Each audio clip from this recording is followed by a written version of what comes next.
Hey all, my name is Ed, and this is Personally, our community podcast. Today I'm talking to Dan from Peerby. Peerby is a marketplace that comes from like what you would think is a very easy and chill way of doing borrowing of items. But it was quite tough for him to build this, and it took him a lot of time to get to where they are today. Dan's story is pretty interesting. I actually had like a pretty tough time with his house being burnt down, and that was the trigger for him to start Peerby. He's going to share a little bit of that with you. He's going to share more about like building marketplaces, why this is a challenging business, because you're essentially building two things at the same time, supply and demand. So without further ado, let's talk to Dan. So Dan, thank you so much for being here. Great to have you here again. And I'd love to hear more about your story this time. Peerby, a little bit about you. I know you're like an entrepreneur that has started this like long ago. It's not a new thing that is just like following a trend. You have been doing this for a while, so you've learned a lot. And I'd love to start maybe by asking you what inspired you to even start Peerby. Maybe if you share a little bit about your own backstory as well, that would be great.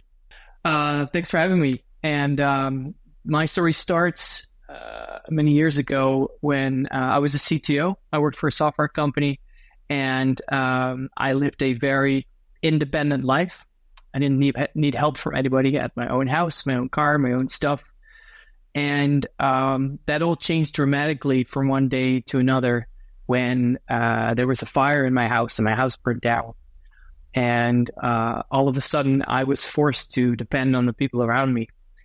And that, at first, it was terrible. But it actually taught me something. It showed me that our ability as human beings to support each other is actually is like an incredible superpower. It's like what makes us thrive as a species.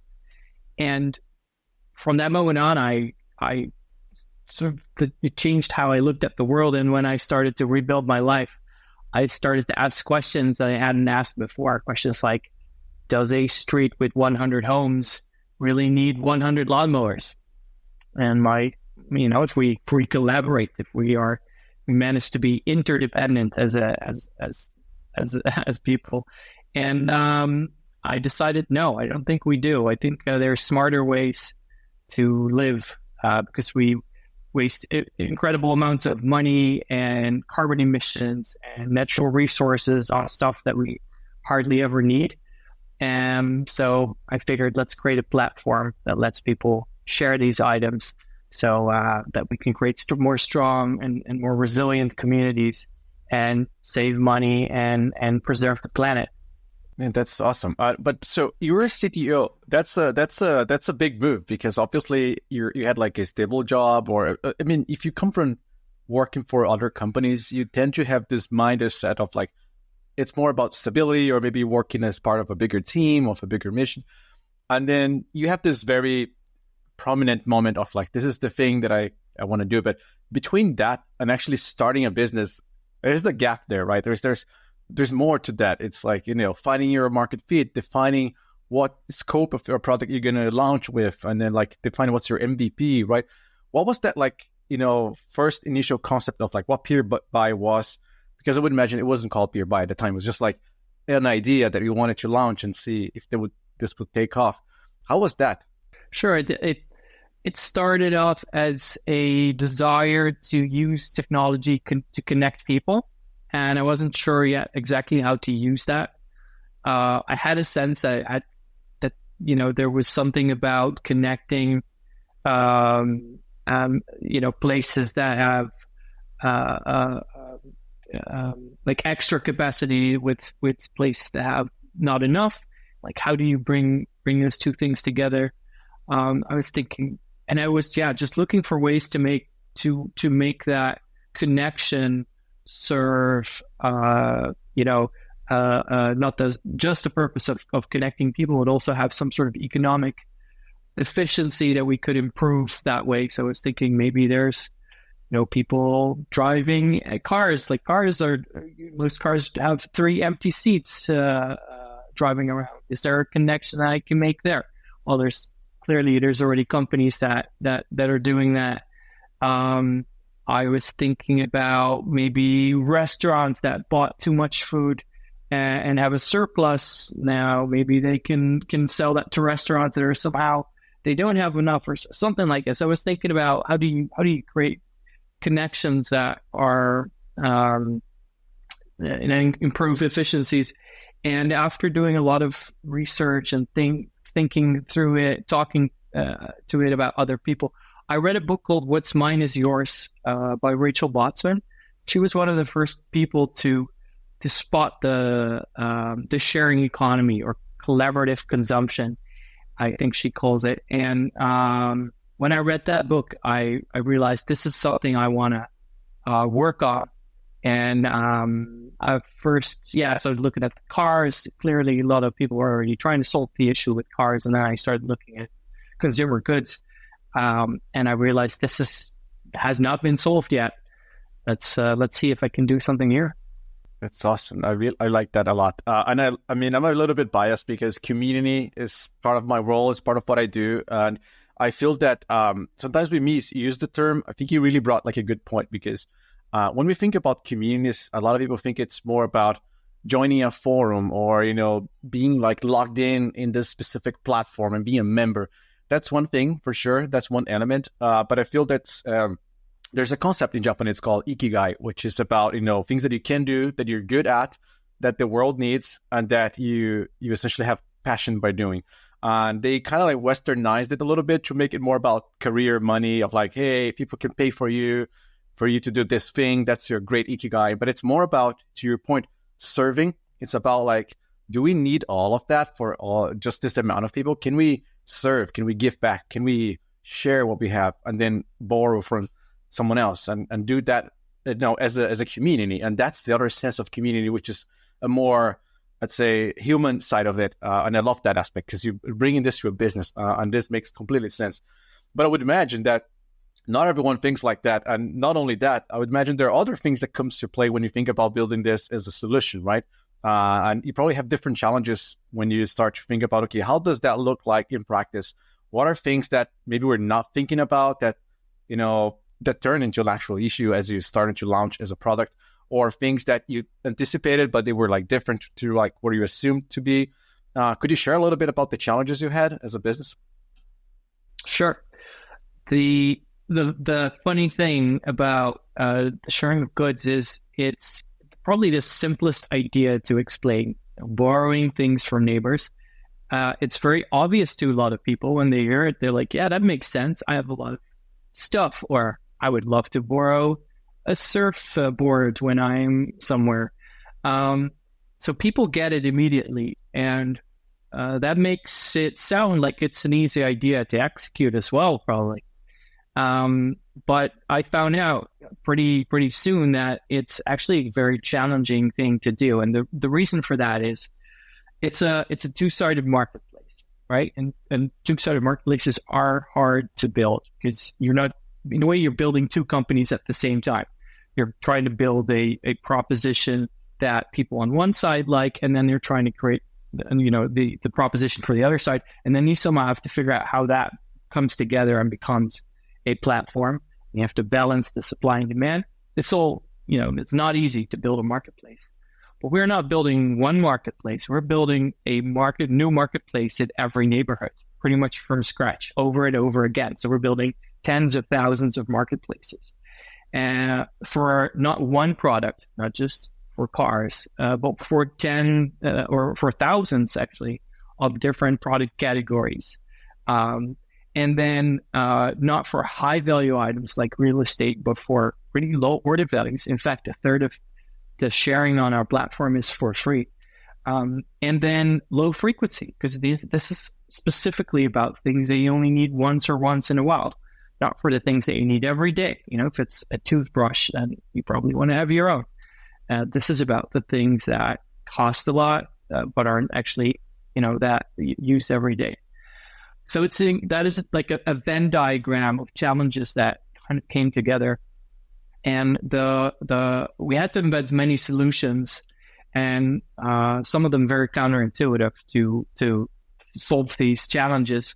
One of the first things we did was we kind of switched around the common marketplace model, where we didn't start from the supply. So we didn't ask people to list items that they owned, because we figured there's probably 1,000 items that people might be open to sharing, but nobody's going to list 1,000 items on the website. It's just, there's no reason to do that. So we switched around and let people post requests, and then others could respond to those requests. So somebody could say, "Hey, I'm looking for a power drill. Does anybody have one?" We would broadcast that in the neighborhood, and then people can respond to that and say, "Yes, I have it."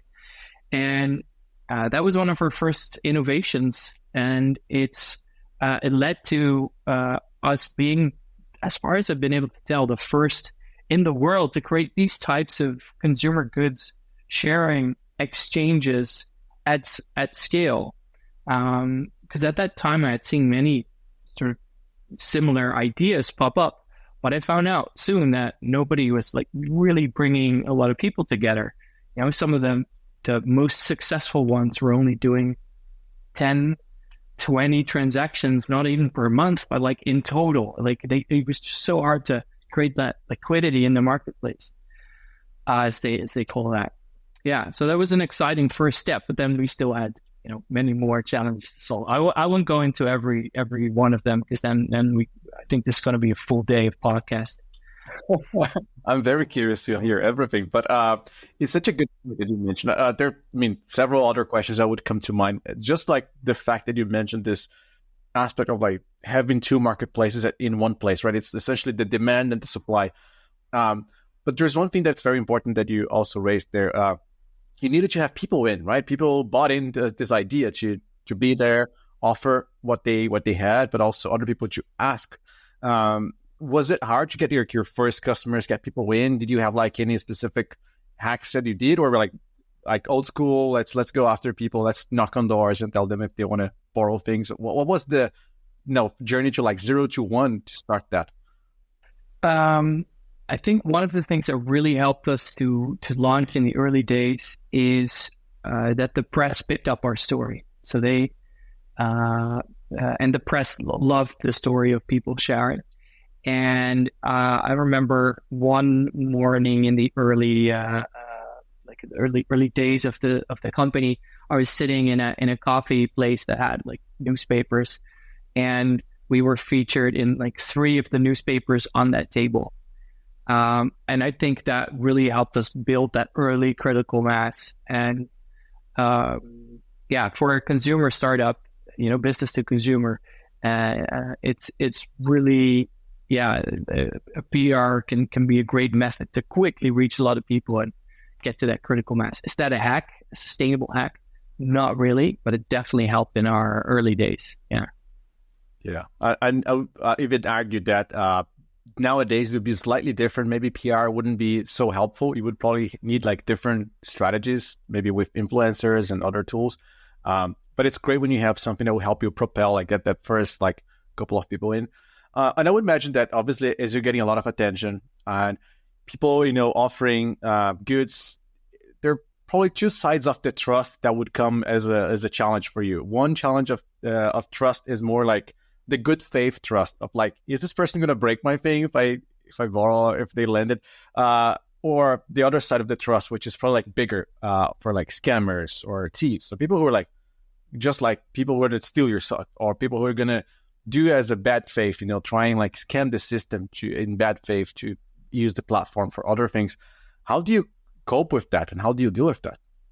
Yeah, so there's the early stages, and then there's the later stages. I think in the early stages, what was quite amazing is to see that the people that joined these early neighborhood sharing communities were really the believers. They wanted this to happen, and they were basically willing to take a chance on the people around them and start with, give everybody the benefit of the doubt and start sharing. So this was quite incredible. And at this point, we didn't have strong mechanisms to prevent anything from happening. It was just the local community that was trusting each other and sharing items.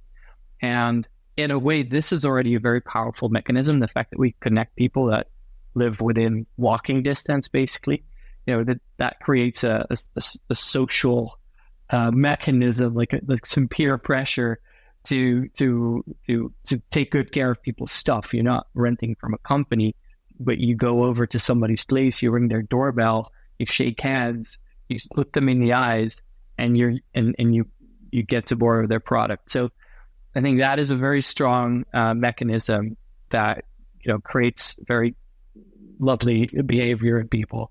And in my experience, most people are really good human beings, or good eggs, and take good care of each other's stuff. Of course, sadly, as things scale, at any scale, my rule of thumb is if once you reach, let's say, 1,000 people, probably 1 in 1,000 is not so nice, and that's where you want to start putting security measures in place. And so an important measure for us is that we verify people's identities, and it depends on the level of risk that we measure in the platform to see how, what kind of hoops we need them to jump through. So it could be very light touch identity check, maybe the fact that they signed up with a certain credit card that's enough, and we'll trust them based on that. But for more valuable items, we could require an ID check. So government ID. So we use Persona to take people through an ID check. They upload their passport or their driver's license. Their face is scanned to check that they match the ID that they uploaded. And this is actually, this is a very strong mechanism to prevent fraud, because the people on our platform are known. And so if they still have bad intentions, they can be tracked down. And luckily this rarely happens with these security checks in place, but if it does happen, then we have mechanisms. We work with debt collectors that then will go and find this person and collect either the item or the damages that they did. Yeah, but luckily this is very rare. Yeah.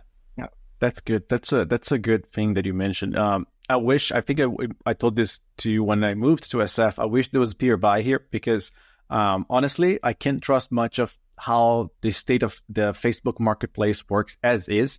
I wish that at some point they decide to use Persona to verify their identities, but as of now, they don't. And that means that when I was looking for items, to your point, even if it's to buy the items, right? It's not even to borrow. I was like, okay, there's this, I don't know, this couch, and you don't go and buy a couch. You have to go to the person's house. You have to enter the house, and I was like, I don't know if I trust getting into someone's house, let alone this person letting someone strange coming into their house, right? Because a lot of the profiles on Facebook, they were empty. They're just a profile picture that's not even their faces. It's just a random picture, an avatar. So very untrustworthy, very unsafe, even as a buyer, or even for small things. I would only trust when I had to go to a public space. But if it's something big that you had to go to someone's house, to your point, very, very dangerous. And I really appreciate it, and I really wish more tools would be thinking as, it's not a friction element, it's a trust element. If you ask me for my ID, if you take a picture and okay, now you're vetted, I'm like, great. And I hope you did the same for this other people in this platform, so I can communicate and interact safely with them and feel more safe with them. Now, I know other marketplaces, let's call this dating apps, are doing the same. And this is very important, for the safety of people. Same for ride sharing. So there's no difference in the same aspect of sharing the sharing economy in general. Anytime you have to interact with a human, as you mentioned, as much as majority of people are great, there's one bad element, and you want to make sure that you're protected from that. And this is really important. I really, really like this. And I'd love to hear more about the impact that Peerby has been, because now you're scaling a lot, and I think you're launching in different cities and whatnot. And how is it going? How is the Peerby community going? How is the user base going? Can you share a little bit about things that are happening, the impact that you've been having with Peerby? Yeah, so we first launched in our hometown of Amsterdam, and that is also our currently our most active city. So 1 in 4 households in Amsterdam has a Peerby account, and we help people save, I think, in the order of $12 million in Amsterdam, in cost savings, tens of thousands of tons of carbon emissions we help reduce, and we connected hundreds of thousands of neighbors in the process. And I've heard great stories about people meeting each other like that, meeting a neighbor that maybe otherwise they wouldn't have met, and friendships that started through our platform. People that decided they were gonna, create, and not just borrow from each other, but create neighborhoods, organizations, set up neighborhoods, barbecues and parties. It's really helped, strengthen the communities in Amsterdam. And we have just started to do the same in the United States. I don't think it's just the Dutch that long for community. I think Americans have a very strong desire for community as well. When a lot of people that I talk to express this, and so we just got started in Boulder, in Colorado, and just starting to build the first small neighborhood communities, and discover whether there are subtle differences between the way that neighbors interact in the U.S. and the Netherlands, taking it from there. So that's where we are today. And our goal is to be in all the cities in the United States and connect people wherever where they live close enough together to connect. Let people connect.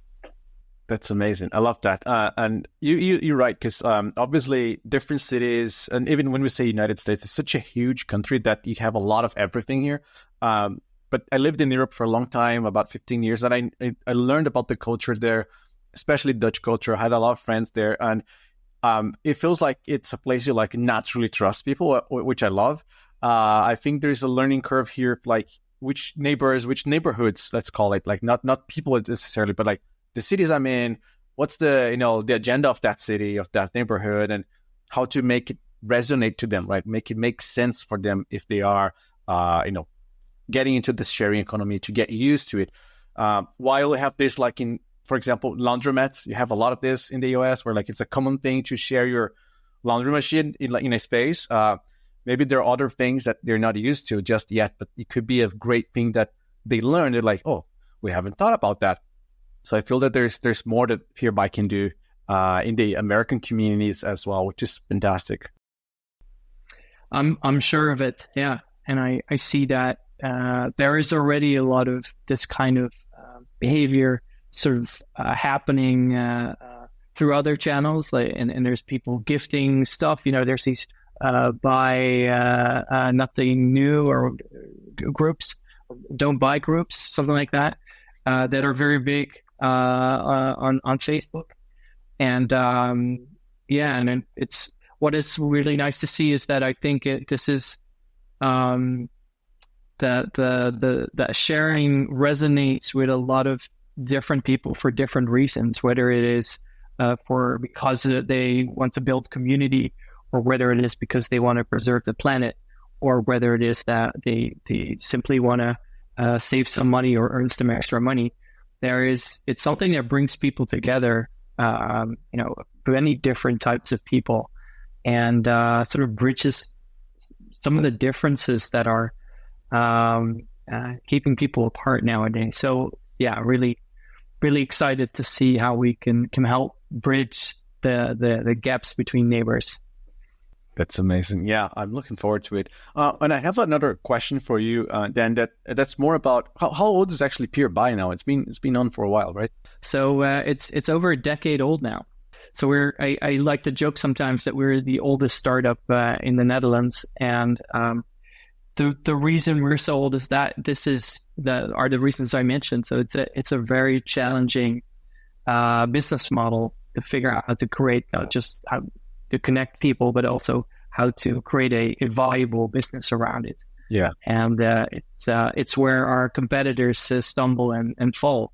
They try, but they never reach ways to grow it and to become financially independent. And we now have 80% margin, and we can launch new cities in under 2 weeks.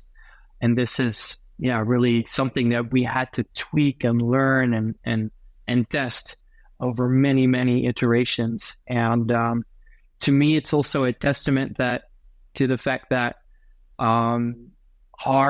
companies that really change something in the world, that really might be driving a lot of valuable change, are not always the easiest business models. And that, there is this, within a lot of startups, there's this mentality of we have to do this as fast as possible. I don't think that's always the best approach. I think there are some big ideas that require iteration and testing over, spending lots of cash, moving as fast as possible, and spending that cash really quickly. But I had that was our early days, and I was lucky enough to sort of change gears early enough that I could actually start spreading that money out across much longer timeline, because I knew it was going to take time to get to a point where we could really make a difference. And for me, it's been worthwhile. I mean, we can really have a huge impact. If you look at the amount of waste that is being created and the environmental footprint that our consumption has, then the goods that we consume are the biggest part of that footprint, the biggest part by far. So if we can help reduce that, then it's going to be huge. And that's just the environmental part. And then the community part comes in, and all the value that's created there. So I think it's worthwhile sometimes to hang in there and maybe not follow the what do you call that, sort of the burn fast, die quickly kind of model. Learn fast or kill fast. The old way of like how VCs used to think about the companies. I agree a lot with that, because you've seen a lot, you've learned a lot, and there's one thing that is the saying from the Guinness, the beer, that says great things come for those who wait. And that's because Guinness, if you're going to drink properly, you have to wait for it to settle, right? You can just pour a pint of Guinness and drink straight away. You have to wait for it to settle, and even wait like halfway, like 80%, and then you just complete it, and then you finish, and then you're good to drink. A lot of people don't know about this in America. I'm learning. They go and pour and just go straight and drink it. I'm like, no. But the saying behind this, I think, resonates a lot to what you were talking about at Peerby, which is you want to take it easily and want to make sure that you do it, you thoughtfully. You may take longer, but it's going to pay off. And now you're like, you have a blueprint eventually of like what works and what not and how to do it. So as you launch to new cities, you already have that model that you practice and train and learned. Like you have the muscle, like you did your push-ups there enough to know, okay, this is good. Now we can go ahead and launch in a new city. And I love that. And having said that, in a decade, you probably learned a lot. You passed, like you were like there early in the days, you were there through the pandemic, you're there now, 2024. What are things that you foresee happening in the sharing economy? Maybe things that you envision would happen, and things that you would like to happen, but plus what do you see for Peerby? Like what's next for you? I think where we stand today is only sort of a version 0.1 of the sharing economy.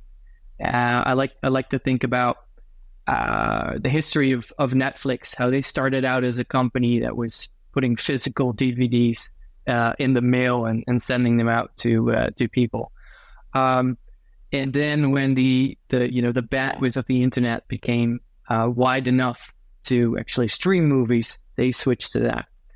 I think if you look at today's infrastructure for sharing, it's still very limited, and that is going to change because there's a growing scarcity in resources, and so we're going to have to find new ways to make sure that everybody has access to the things that they need. And so I foresee a future in which we create ecosystems, we create circular economies for these resources instead of the sort of the take, make, use, waste economy that we have today. It's very clear that is going to end someday if you mine enough resources and then you bring them to landfill. That at one point your landfill is full and your mines are empty, and the model doesn't work anymore. So we need to start building circles, and sharing is an important part of that circle. Repair is a part of that circle. Reuse and recycling parts is a part of that, but it's like we're just starting to get to a point where recycling is, I think is generally accepted practice, but it's only the sort of the bottom of the ladder if you look at the effectiveness of these steps. So we're going to have an infrastructure where a lot of the resources that we have are going to be flowing through ecosystems so that we can make optimal use of them. And whether this is going to be through autonomous vehicles or different kinds of systems in neighborhoods, I think this infrastructure is going to be created, and that's going to make it a lot easier to share products, and we're going to get more used to having these maybe products that are considered a community product instead of a person's product, so that they'll have power drills that are no longer designed for obsolescence, to be sent off the landfill, but power drills that are designed for communities that can be repaired, that are sturdy, easy to use, and can be used by the entire neighborhood. So that this is what the future that I envision and that we'll try and help create. And so there's still a lot of work ahead of us. Amazing. I love that. And I love that. I mean, it makes so much sense. I 100% agree. There's a company of a friend of mine that is about food waste, as you mentioned initially, for like restaurants and even like other type of like industries, like office spaces where they have catering and all. So they kind of reuse that, repurpose that. So back to the point of like reducing waste. I love that. Are you taking product requests, like feature requests? Because I have one. If I have one idea that if I could share. Sure. Yeah, I can always put it on the backlog. I can't promise to prioritize it, but I can put it on the backlog. Yeah, for sure. So you mentioned power drill. That's such an important one. That's just reminded me of something, which is when we talk about the sharing economy, we assume that people know how to use the equipment they're borrowing, right? So I mean, the power drill, you just want to make a hole and you want to maybe hang that frame, or maybe you want to hang a TV. But not everyone has the skill set. And I think not just physical objects, people could offer their services as well in a more community-friendly way. So not necessarily like as a task rabbit where you get paid and you do that and you leave. More like as a community, right? So like, hey, you need a power jet to clean up the wheels of your car. I can do that for you. I can power jet that because I have the skills. Now I need someone to help me hang this frame on the wall. Could you help me? And that becomes more of like a community of service that's being used as a sharing economy as well. And I'd love to see a tool doing that, or a platform doing that at scale, and not just for the money, but really for the community, for the service, to give back. It would be awesome to see that at some point. I'll put it on our backlog. It's behavior that we're already seeing, that where somebody will say, I need a chainsaw to cut down a tree, and the neighbor that offers it says, you know what, let me do it for you. But it's not like an official part of our platform yet. So I'll put it on our list of requests. Thank you, man. Yeah. And so if people want to learn more about Peerby, if they want to maybe follow you and learn more about things that you're building, and maybe there are like other opportunities where you're talking, where can they follow you? Where they can go to sign up to Peerby? They can go to peerby.com. So PEERBY.com and sign up there. I guess if they want to follow me professionally, they can connect on LinkedIn. I'm very easy to find. That's awesome. I'll put the links to Peerby and your LinkedIn profile so people can follow, maybe connect with you, maybe follow Peerby's profile on LinkedIn as well, so they can see the company updates as well. That'd be great. Dan, thank you so much again for the time. It's been a really good pleasure learning a lot. It's always good to talk to people who are building tools. They have always something nice to share. There's always something that I learned. So thanks again, and have a great week ahead. Thank you. You too. Thanks for having me. And if you like this episode, make sure that you subscribe, that you leave your comments. I'd love to hear your feedback. And if you'd like to be a guest, maybe in the next episode, why not? Let me know. You can share like a message, send me a direct message, or you can apply to join for our startup program. We're going to have a lot of content there. We have events, webinars, things that are exclusive to members, and I'd love to see you there too. So if you're a founder, you can also get access to Persona for free for 1 full year. So apply now with persona.com/startups. Thanks.